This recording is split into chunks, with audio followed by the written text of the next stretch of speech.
Hey,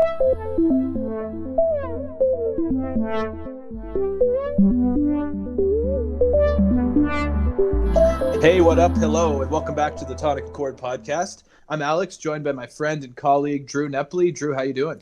Hello, everyone. Hello, Alex. So, how's your day treating you? Lockdown, what, week 3 or 4 for you guys? I can't keep track. Honestly. I think I'm on to week 5, and what sucks is the beginning of this quarantine was like really rainy and cloudy, so it was a lot easier to stay inside. But now I'm looking at like 74 degrees, sunny. And I can't do anything. all I want to do is hike and camp and fish, and I can't without in good conscience I can't go outside. Damn, yeah, that's the toughest part, because if it's snowing and cold or rainy and wet, you're just like, cool, I'm gonna stay inside and watch something or read or work. Right? But yeah, it's really tough. I ended up getting Disney Plus just to watch the National Geographic Park, just to feel like I'm outside. Right? Yeah. Perfect time to binge Planet Earth. Yeah, that's true. And hey, but I ran the half marathon yesterday in the yard. I survived. Nice, it was boring as can be, but I did it. So everyone's on those prison workouts in limited space, running around the yard or doing push-ups in their room. That's how it goes. Yeah, I think it's important to stay, kind of mentally healthy and active during this. Keep yourself busy. So whatever it takes. Absolutely. But yeah, today I don't want to talk about the coronavirus. So I want to talk about something that over the last several years has been a discussion. It's been something that keeps reemerging in politics, and it's UBI, or Universal Basic Income. And this gains support amongst figures such as Facebook's Mark Zuckerberg, the former Greek Minister of Finance, Tesla's Elon Musk, and then also Andrew Yang, obviously, who was an ex-presidential candidate for 2020. And then yesterday, also, the Pope had mentioned that UBI should potentially be embraced during this difficult time. And so I would like to discuss the pros and cons of this basically living stipend, which would be delivered to everyone within a nation or society without a test or requirement. So basically, if you're a citizen of this population, you would be getting an unconditional, automatic form of payment every month. And obviously, the amount can differ depending on what is agreed on by the legislators. But I think it's an interesting topic because we're seeing a global pandemic, we're seeing a lot of unemployment, and we're seeing potentially the idea of needing this down the road. And here in Spain, they've been talking about some form of a permanent universal basic income. And we've seen it in other places. It hasn't been tested enough. But you're kind of wondering with the changing global workforce, if it could be necessary to start helping people out with this unconditional amount of money. And I think the large debate, though, is over whether it should be a permanent or just temporary option. And so I think that's where the right and the left, especially in the United States, disagree, is because obviously this stimulus package that the administration passed does involve something in some form of a payment, not reoccurring. It's just a one-time payment as of now. But I think we're seeing that a temporary, at least universal basic income could be a good idea. But I'm curious to know what you think on this. Is it a good idea to stay temporary or maybe move into a permanent realm with this? Well, I think there's a couple things we have to address. Is one, we have to go into like what is UBI, right? Right. In a practical application. 2 is where has it been tested and what were the results? And then 3 is what would that look like on a grand scale, right? So, personally, with UBI is something that I'm not strong for or against because one, it's at least in the modern interpretation, it's a relatively new idea. Now there has been the idea of a minimum standard of living or government stipends that's been around for a while. In fact, you mentioned that we have a Stanford article that we looked at before this podcast. Even guys like Milton Friedman, libertarian economists, were touting ideas of minimum standards of living in 1939. So. Mm-hmm. The philosophical idea is not new, but like the kind of the popularity of UBI is relatively new. Like you said, Andrew Yang popularized it, at least in American politics. And so, what is UBI, right? You mentioned it's a government stipend that's with no strings attached, right? It's regardless of certain parameters. Sometimes, right? I think the more we go into UBI, I think there'll have to be some parameters, but the idea is. Whether you're employed or unemployed, married or single, regardless of these parameters, you get a government stipend for a certain amount of money. Now, most commonly, it's in almost every like proponent of UBI, it's not enough money to replace work, right? Andrew Yang had $1,000 a month, which would go into 12,000 a year. It's pretty difficult to live a full-fledged standard of living off $12,000 a year, right? So the idea is not to replace work. The idea is to supplement it. At least that's the idea. And so I think it's something that has a lot of merit. And I think, even though this episode's not entirely on the coronavirus, I think it's the current global pandemic and incredible amount of unemployment we're seeing, and the realization that a lot of people, even large businesses, kind of run paycheck to paycheck. I think right now we're at where the world is kind of kicked while it's down, and it's allowing us to kind of look at ideas that maybe we wouldn't have looked at earlier, or as much fervent. Like, we wouldn't have been so serious about UBI until this, I think. And I think, it's kind of like it's kind of a reflective moment. And I think UBI is one way that we can maybe mitigate the discrepancies in our society. And the discrepancies in our society are very apparent now when we have massive unemployment because of a pandemic shutdown. So just to start, is UBI is this interesting idea. And so, but before we go further, we just have to realize where has it been tested, what exactly will it look like, what will be the costs. But primarily, though, it's just interesting to me that even figures like Milton Friedman, who's a libertarian economist, has touted the idea. Martin Luther King Jr. touted the idea in the 60s during the civil rights movement. And so now we're seeing kind of these early ideas come to fruition to actually popular policy proposals. So it's very interesting. Yeah, I think that's a really good sum up. And it's true that I think this pandemic has put this back into the public discussion for sure. But I think we're seeing two different sides of driving forces as to why and how this should be implemented. And, Andrew Yang's book, which was called The War on Normal People, he discussed the reason for this as automation is taking a lot of jobs in the United States. He has a fear that over the next decade, more Americans, especially in the Midwest, will lose their jobs to a technological advance of any form, usually automation in factory jobs and the trucking industry. And so I think Andrew Yang's side and a lot of other people like Elon Musk also support this kind of force behind UBI, which is the world is changing. We don't know where jobs are going, and potentially a lot of people are going to be out of work. And notice I say potentially, because we'll get into that later. But then there's the other driving force side of it, which is, I think, the pandemic side. And which is why, at least for the moment, even some Republicans, and obviously the Trump administration actually got behind at least this one-time payment. And so I think we're seeing kind of two sides of this. Either the long-term side, which argues what Andrew Yang and Elon Musk have said, is that it's just going to need to be a part of Western society. And then you have kind of the temporary argument where, well, this pandemic is going to go away. And when it goes away, there needs to be a sunset clause or some form of ending over time with this idea. And it is complicated because it has been tested in the world, but it hasn't been tested enough. And I think just to add a little more context to this, I read an interesting article called The Political Analysis of Universal Basic Income. And I'm going to mess up this guy's name. He's a Finnish political scientist named Jürgen D. Wiespeliari.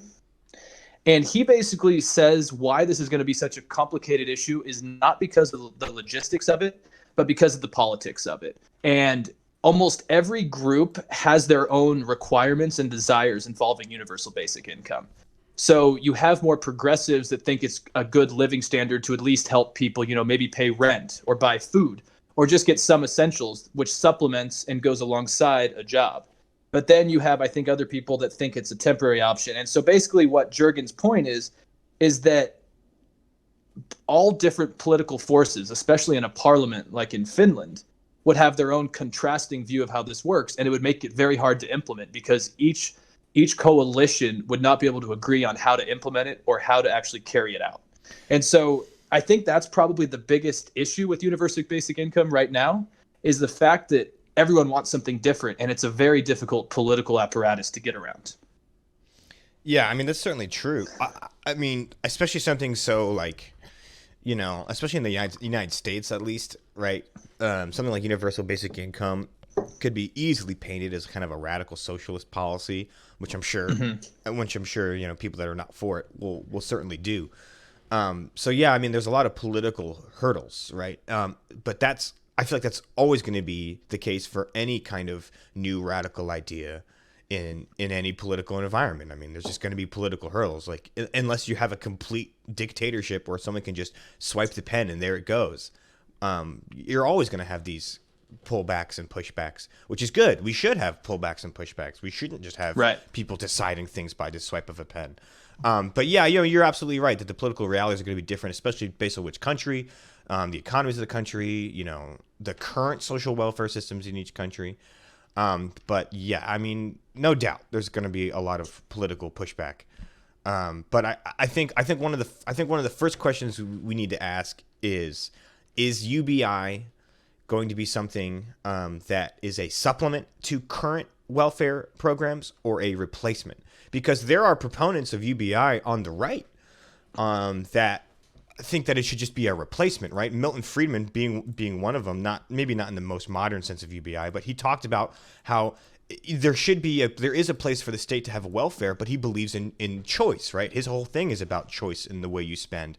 So he thinks that a government stipend, which allows for the recipient to then choose where to use their money and puts the agency and responsibility on the citizen, is a better option than the welfare system where it's, well, if you're unemployed, then you have to do this. If you have, food stamps, you can only use them on this. So it's an interesting thing that it's not just like a left versus right issue, right? There's proponents of UBI on the right, but they're more choice oriented and more of a replacement, right? Get rid of the current government subsidy system and replace it with just a UBI only. And there's problems with that, I think, because I think that when we talk about UBI, right, I think it affects people differently, and there's been some studies on this, and let's finally dive into them. So, one of the studies was done in Stockton, right? The mayor of Stockton, Mayor Michael Tubbs, decided to do a $500 monthly stipend in a little debit card to 125 recipients. Now, let's be very clear: 125 recipients is a very small. Very small sample for a study, right? It's almost impossible to kind of blow this up to a national scale and understand what would happen. But it's still worth mentioning that that most people use their money to buy food and groceries. Let's see, I'm trying to get the exact stats. 40% of the recipients bought food, 24% went to sales and other merchandise, which includes Walmart and dollar stores. So it's not like they're buying Louis Vuitton bags. They're going to Walmart and dollar stores to buy things they need. Another 11% went to paying their utilities. 9% went to buying gas in their cars. That only left 16% to be divided about medical expenses, transportation, insurance, and recreation. Recreation was probably one of the least amount percentage spent. Now, the caveat for this study is these $500 debit cards were given to people that were employed. They were on the lower end of the income scale, but they were employed. And I think that's a big thing is we're seeing that if those that are already employed and have families and are working, if they're given a little bit more income through something like UBI, they do use it on essentials. They're not buying Ferraris. They're not buying, frivolous things. They're buying groceries. And I think that's a good thing. But the other problem we've seen is in Finland, there was a study with 2,000 people. And this study was, been criticized many times, but this study had unemployed residents that were given a regular monthly stipend. And at the end of the study, that Finland actually canceled the study halfway through because it figured it was a failure. Many of the recipients of the 2,000 that were jobless remained jobless. They reported that they were happier and healthier overall, but the experiment was considered a failure because people weren't gaining jobs. They weren't moving up the social ladder. They were just maintaining their status, albeit a little bit happier. So, we see this difference in the recipients who are unemployed and employed who get them. And I'm trying to think of a way to kind of combat that unemployment issue where it's maybe, I don't know, maybe there has to be some incentive to continue to move up the social ladder. But I still think UBI can be there to help them do that. I'm trying to figure out a way to do that. What do you think, Alex? Do you think that UBI should be something for only employed, or have a caveat of employment, or be completely disconnected from the employment status? Yeah, so what you're talking about right there, I think is quite fascinating, because I think especially like the Andrew Yang and Elon Musk view of universal basic income seems to be that by doing this, we will help people unemployed, take care of themselves at least for the moment until they can get back on their feet. And I think we're seeing a double-edged sword with UBI, with the examples you've given, because if you have a job, I think especially a low-paying job, that extra 1,000, let's just say 1,000 in this example I'm giving, that extra 1,000 a month could be very beneficial for you. If you're scraping by and you have a family, or even if you're living on your own and scraping by, it is very beneficial to have that money for basics, maybe help pay rent, buy food, like you said, clothing, just the essentials. But the problem is you already have another income that is going along with this. But if you're unemployed, I just think that it's probably not going to really help you get out of the situation, like you were saying in Finland. And obviously, these are case studies that were clearly not huge in the groups being looked at. But at the same time, I do think it is illustrating the fact that I don't know if this should be something that takes over for unemployment or other benefits and government handouts, because I think you're right that it is interesting that people like Milton Friedman support something like this. But I think we need to remember that Milton Friedman, a lot of his economics and politics are more on the classical liberal view, which I think is almost non-existent amongst a lot of conservatives in the United States. The classical liberal view is kind of that Adam Smith view as well, where yes, there's an invisible hand. It's a very libertarian-based economic model, but at the same time, they believe in welfare for those who are not successful inside of society. Like, both of them believed that society is only as strong as its weakest links, and not everyone's lucky. And I think that a lot of people on the right, especially in places like the United States, would use this as a reason to just cut other benefits and other aid programs for people that need it. And so I think we'd see maybe the lower middle class and maybe the working class that have still consistent jobs benefit from this. But I am still unsure if I see the unemployed actually succeeding from this. And I think that is one of the main issues we're seeing here, is that it's trying to potentially, universal basic income. I think we just really have to think about, what does that actually mean, basic income?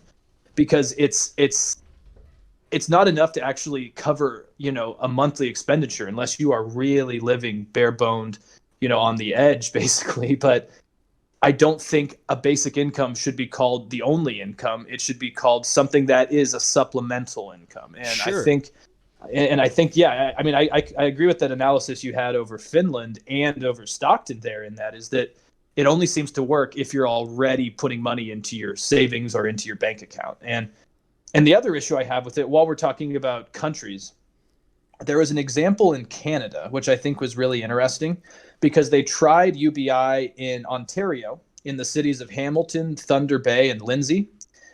And it was only made available to those with low income. And this is more on the political side of it, but it showed that even if this was enacted, and this was a left government that enacted it, the policy wasn't durable, because the right Progressive Conservative Party, which is a contradiction of a name, but whatever, they canceled the program almost immediately. And so even though these people were getting some form of a supplemental income and probably some help, as soon as the next election happened and the next party was in, it was erased. It was gone, just like that. Sure. And that is another issue I have. Yeah. But that's a problem. But that's a problem with that particular area's political structure, and not with the actual theory of UBI. You know what I mean? No. But I think that is a crucial Achilles heel to Sure. UBI is unless it's a policy that actually is protected and can be used over a long period of time. I just don't know if we have enough information on it, because you can't tell me this wouldn't happen in the United States as well, or in the UK, sure. or any of these countries. It probably would. You're right. Right. Like Andrew Yang say Andrew Yang won the election as president. He puts it in. 4 years later, maybe he doesn't win re-election. Maybe a conservative wins. It's gone. It's gone overnight. And I think that's the problem with this, is that we just don't have enough long-term studies, because it's just not a durable plan as how it is. Sure. But again, I don't think that, You're right. That is a political reality, but it's not always the case, right? Because Republicans promised to get rid of Obamacare, and it's still there. True. There are things like, especially when you're talking about massive social programs. And again, this could also be, another reason why we need to be a little bit more responsible and hesitant when we talk about these big changes is because when you give out major social programs, it's hard to get rid of them. People, even your most super conservative, Confederate flag toting Tennessee guy, a lot of those people still love Medicare. They still love their Social Security, and it's hard to get rid of these social programs. Right, in my opinion, rightly so. But Right. so yeah, you're right that when you're talking about major social changes, you do have to talk about the political realities. But I still think that the risk of someone down the line trying to get rid of the policy doesn't affect the actual merit of the policy has through studies. Do you understand what I'm saying?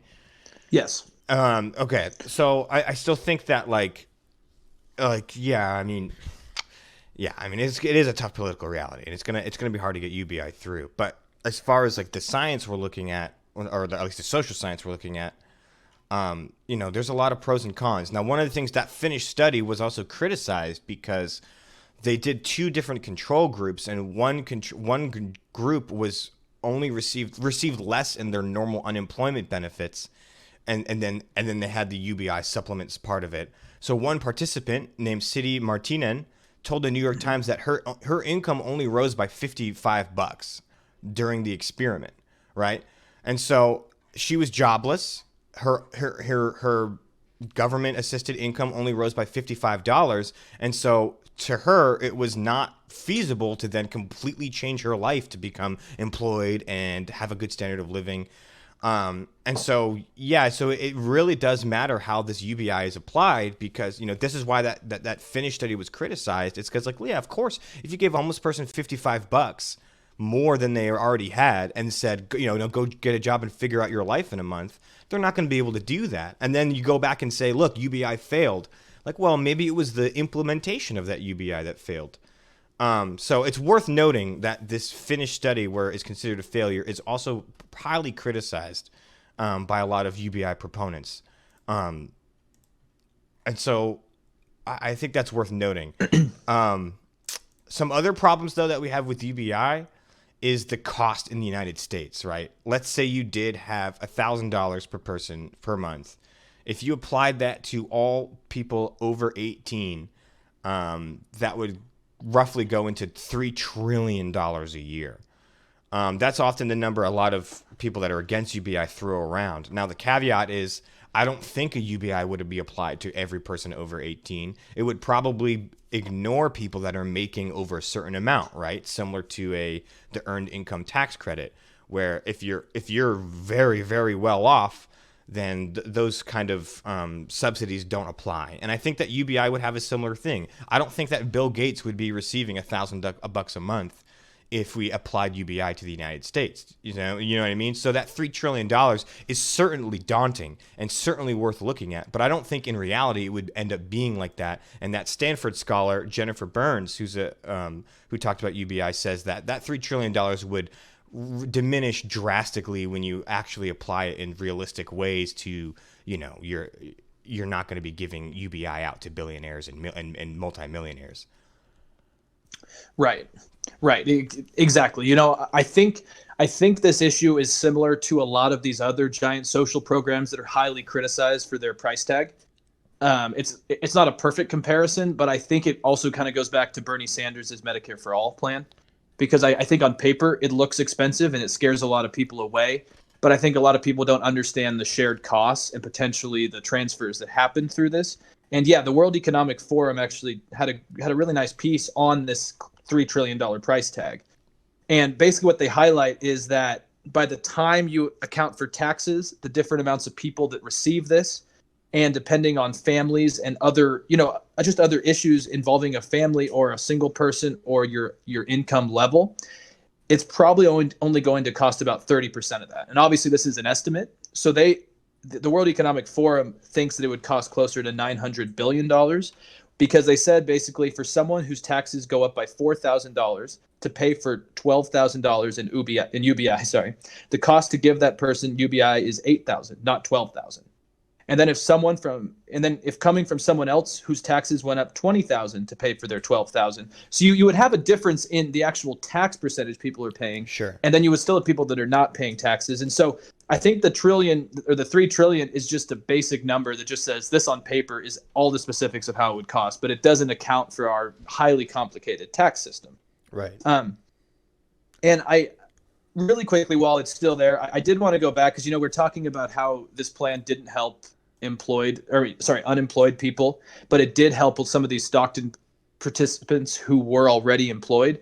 I think it's an interesting because there's that Brookings Institute article which talks about how there's 3 different goals of UBI. And I think this part actually sums up exactly what the problem is we don't exactly know what we're actually trying to accomplish with it. Because one of the options they said is, for example, countering possible job losses from automation, right? So that's kind of that's what Andrew Yang's push was. Right. Then you have number 2, which is what's happening in Alaska, which is strengthening social contracts and trust in government by redistributing oil revenues, right? So this is also happening, I think, in North Dakota, where you're basically paying people to stay there.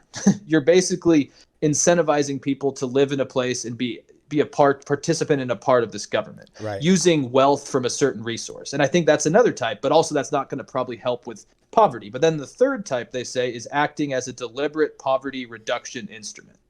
And so if that's the case, I think you really have to look at income levels, and then it's not going to be a universal basic income. It's going to be a need-based income.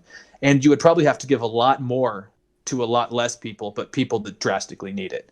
And I think that's the problem is the price tag. I mean, $1,000 a month is only good for certain people. And so I think that's the issue is that there's just so many different models of UBIs that it's hard to figure out. Right. But you're right. It is expensive on paper. I'm just not sure if it would be that expensive, or it also could be more. Like I said, it just really depends. Just really depends. Well, I certainly think that it would reduce poverty, right? I mean, it would cost a lot, but it would reduce poverty. Right. Because people would have more money. Now, is that it would increase, labor force? That's a different question. Third Way, which is kind of a centrist left-ish think tank, they have a bunch of problems with the UBI, and one is that it would decrease the labor force, because maybe someone that's working someone could think that I could maybe just work part-time and then supplement the rest of my income with my UBI, and then I would be able to live. Now, so they see that as a problem that, the workforce and the overall economic output would decrease. I don't necessarily see it as a problem, though. I mean, they even say the example of like if you have two people working, one could UBI could then just stop working and then more time with the kids. Like, yeah, that's a good thing in my opinion. I don't see that as a problem. Yang talked about that a lot as well when he proposed UBI. He talked about if people would work less or part-time or maybe one spouse only. It's like that does give people time to explore the arts, have better parenting skills with their kids. I mean, we hear about it all the time about parents that are low income that have to work 2 to 3 jobs and barely get a time to go to PTA meetings, barely get the time to invest in their kids, even though they're working to provide the future for their kids. They don't have the time to actually parent them. I think something like UBI might decrease that single mom's participation in the labor force. Yeah, of course, but it would also give that single mom more time to raise their children and have a social safety net to see their children, go to school and whatever, and be invested in their future. This is more of a anecdotal, but my mom worked in a charter school with low income kids, but they were smart enough to get into the school and get ahead. But she constantly told me stories of parents that were absent, that would drop them off, that would never come to meetings, and it's because they were working all the time. So yes, it might decrease a participation in the labor force, but I don't necessarily see that as a bad thing. I do think that, as a society, we have to balance out.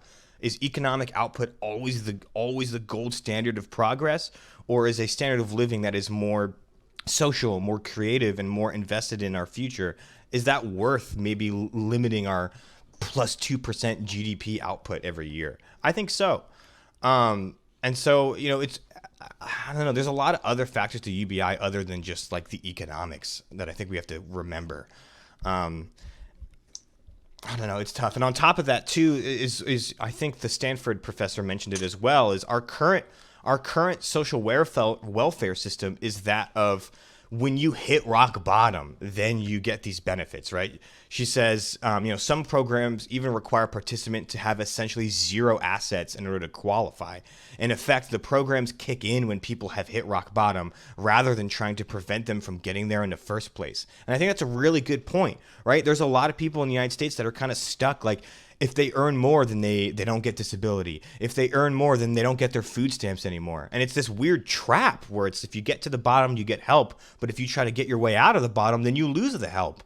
And I see UBI as an alternative that, hey, regardless of where you're at the bottom or the middle, there will be assistance there to help you push forward. And I think that's worth looking at. Yes. So I want to attack this at many levels because there was a lot in there, and all really great points. That's awesome. I like it. But so first, yes, I think you're very right about how it helps people that are working possibly multiple jobs and just quite literally working their ass off to make ends meet. And I think that is a very true point, is that if, maybe instead of working 2 jobs, maybe you only have to work 1 job and you can have a little extra money without these, sleepless nights and not helping your kids grow up. Because I think we know it's very crucial that the parents need to be in the lives of their kids for proper development. Yes. And it's a great point. It's a really great point. And I think that's a problem in the United States with a lot of issues, is that we don't treat prevention with much care. We always just worry about, okay, now you have cancer, I guess now we'll treat you. Or, you're bankrupt. Okay, now we'll help you out. Now you've fallen off and have a huge drug addiction. Now we'll send you to rehab. I feel like prevention needs to be discussed more. And it's really true. I think that's one of the issues with our welfare state, kind of which started with the New Deal and has only kind of changed since then. I remember reading a political science journal about that. I forget the name, so I'm not even going to try. But it was something about a welfare trap. And it's exactly what you said, where as you basically have to hit rock bottom before you can get help. So once you get help, you're like, well, I'm not going to step out of this and try to do anything. So you almost become somewhat of a slave to the system you had to be into, and it's just not a good way to look at it. So I think you're right. I personally think UBI should go alongside these other programs because, like we've talked about, if you're unemployed and maybe have other expenses, I don't think it's enough. But I think if these two could go hand in hand, it would be nice to have this unconditional amount of money.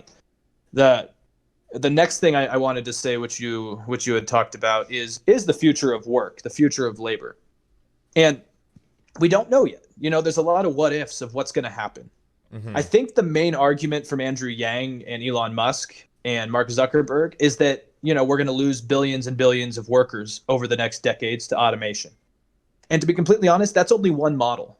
We have had many industrial revolutions before this, and they don't always ruin jobs and just make people unemployed. They change jobs. And one of my favorite books I read in 2019 was 21 Lessons for the 21st Century by Yuval Noah Harari, who's an extremely awesome Israeli historian and psychologist.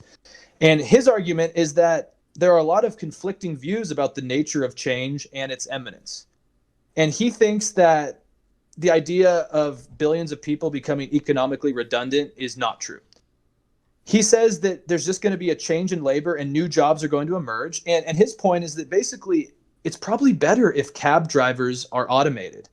It's probably better if a surgeon is a Da Vinci computer. It's probably better if a radiologist is a computer. Like, we shouldn't sacrifice safety for maintaining jobs. And his point is that the creative jobs, the improvisational jobs, we're going to need to put more investment in those. Like he talks about childcare, elderly care, economics, political science, philosophy.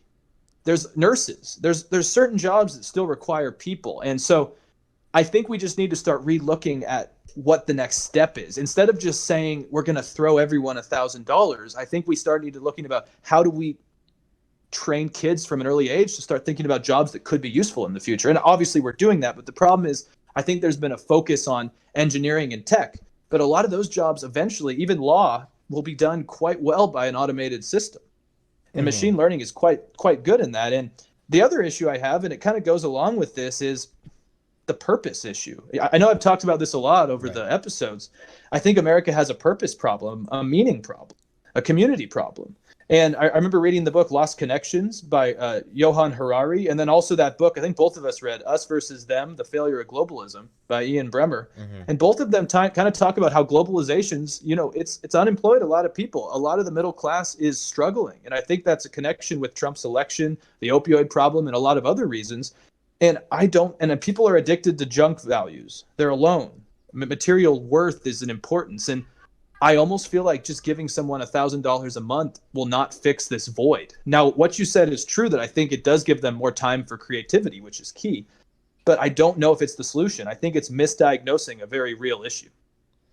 Yeah, that's an interesting point, and certainly, I do agree with you that, like, even though we're probably going to go through another kind of industrial revolution, we've survived some before, and the most recent was the digital revolution, right? Right. The fact that everyone now has a computer in their home, and it's almost a requirement to have a computer to function in our society. That scared a lot of people, but here we are in 2020, and people are employed using computers, and it's not like people adapt. That's definitely true. People adapt and evolve, and we'll probably do that again whenever we start automating trucks and whatever. But you're right that $1,000. Again, I'm not arguing, and I also don't think many UBI people argue that it's a panacea, right? It's not a panacea. It's not like, oh, you just give everyone $1,000 and all of these problems will disappear. I don't think anyone's arguing that. But you're right that it has to be a nuanced response to the changing of our society, the changing of work. And it might just have to be that a lot more work is not necessarily vital, right?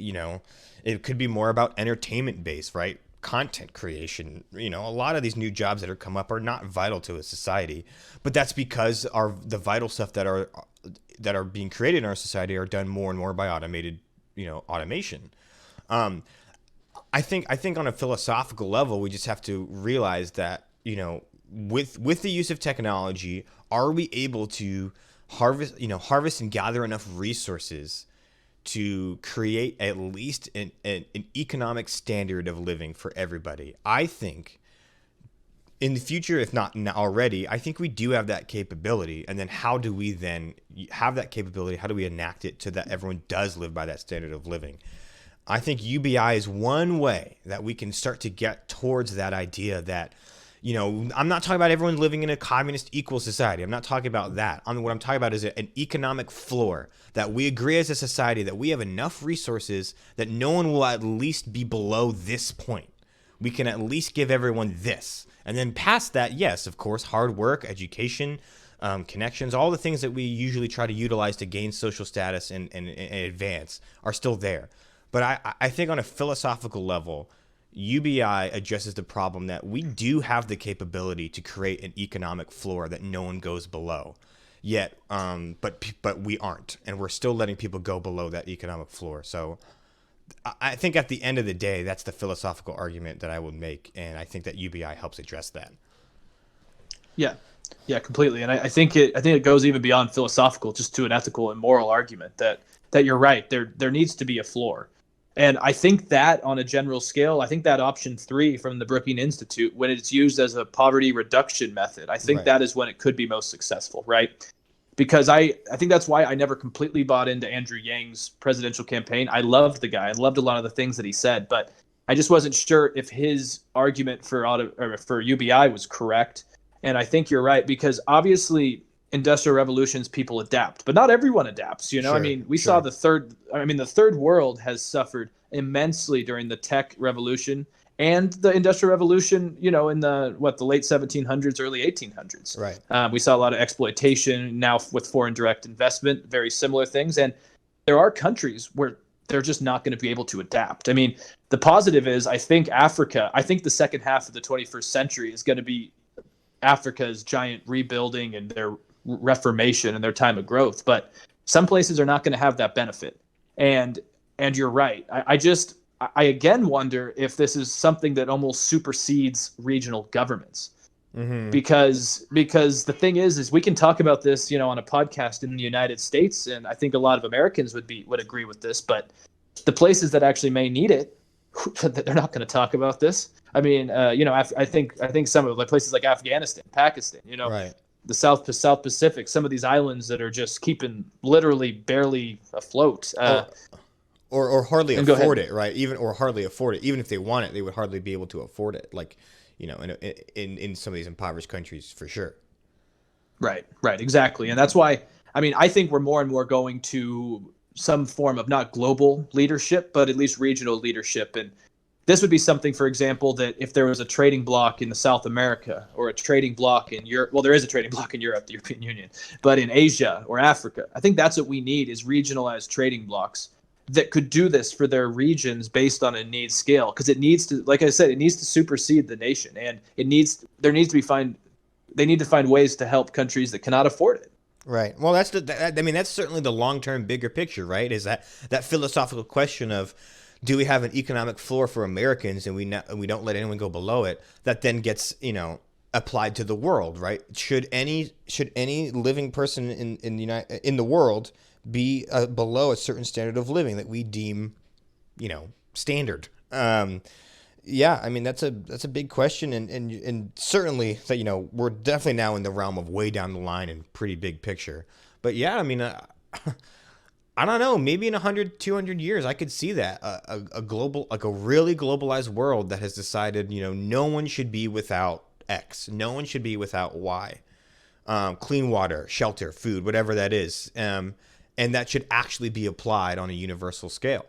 Pretty crazy stuff. That's definitely that definitely is way down the line, I think. But I think we are now seeing the beginnings of a serious discussion about UBI, something that I think was considered radical maybe 20, 30 years ago and only philosophical by a few economists, is now becoming more of a reality.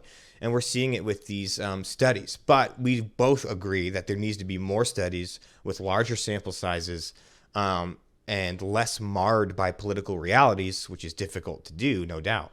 But it's certainly becoming an interesting topic, and one that I think is less Republican versus Democrat than people realize. I think UBI is something that might be applied differently based on where your political leanings are, but it could be something that is universal. Yes, completely. No, I agree with everything there, and it's true. I mean, this is going to be a long process, and you're right. I would like to see I would first like to see public support for it in a country like the United States, and I would also like to see the logistics of carrying it out in a larger scale. Because I Yeah. mean, Switzerland, I think it was a couple years ago, voted against it. Mm. By almost 80% of the population voted against it. So I think it would be hard to convince some of these Northern European nations that are reluctant to change to do it. And I think there would need to be a world apparatus to tell countries, potentially countries with suffering people led by an authoritarian, you have to do this. And but I think you're right. It's an interesting conversation, and it's nice to at least know people are starting to think about it, both sides, and yeah, we're just gonna have to see what happens. But maybe our great grandkids will be getting those checks. Who knows? Yeah, right. That's true.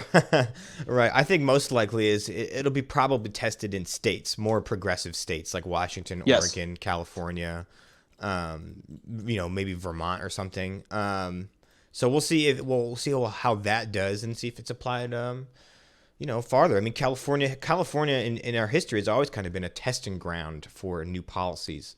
And so maybe it'll happen here in California. We'll see.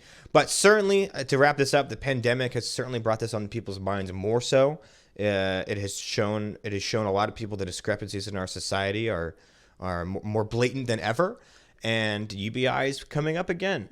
So we'll see how this affects the future, and if this topic becomes a hot button issue down the line. Anything you want to say before we head out of here, Alex?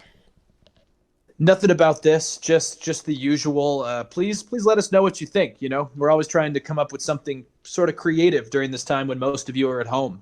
So we want to keep this exciting and interesting. So yeah, share your thoughts. What do you think about UBI? UBI. Sorry, I speak Spanish half the day, and I keep pronouncing my U's like ooze, UBI. I like it. I like it. but yeah, please let us know what you think. You can find us on Facebook, Instagram, YouTube, Podbean, Apple Podcast, iTunes. I'm still working on Spotify and all these other small sites. So have a great rest of your week. continue washing your hands, and just stay sane. We're going to get through this together. Have a good week, guys. Take care.